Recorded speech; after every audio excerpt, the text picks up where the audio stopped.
I must have been 6 or 7 when I lived in Lebanon.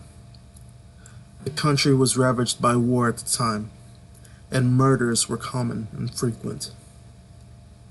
I remember during a particularly vicious era, when the bombings rarely stopped, I would stay at home, sitting in front of a television, watching a very, very strange show. It was a kids' show that lasted about 30 minutes and contained strange and sinister images. To this day, I believed it was a thinly veiled attempt on the part of the media to use scare tactics to keep kids in place. Because the moral of every episode revolved around very uptight ideologies. Stuff like bad kids stay up late, bad kids have their hands under the covers when they sleep, and bad kids steal food from the fridge at night. It was very weird, and in Arabic to top it off. I didn't understand much of it, but for the most part, the images were very graphic and comprehensive. The thing that stuck with me the most, however, was the closing scene. It remained much the same in every episode. The camera would zoom in on an old, rusted, closed door.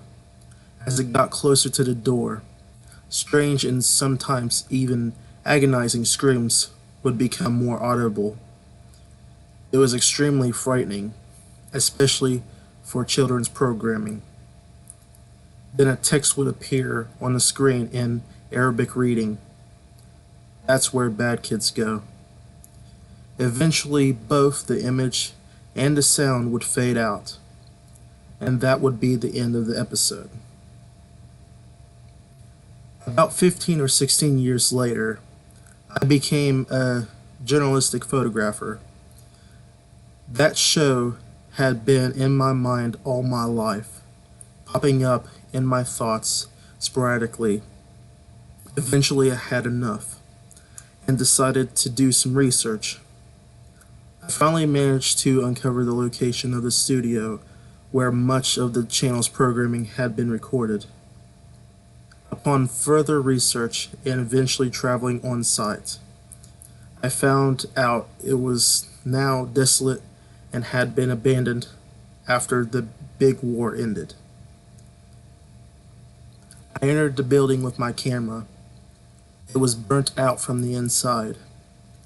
Either a fire had broken out or someone had wanted to incinerate all of the wooden furniture. After a few hours of cautiously making my way into the studio and snapping pictures, I found an isolated, out-of-the-way room. After having to break through a few old locks and managing to break the heavy door open, I remained frozen in the doorway for several long minutes.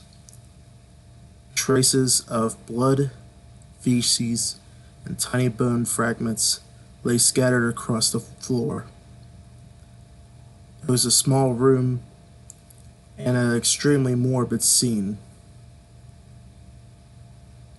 What truly frightened me, though, what made me turn away and never want to come back, was the bolted, caged microphone hanging from the ceiling in the middle of the room.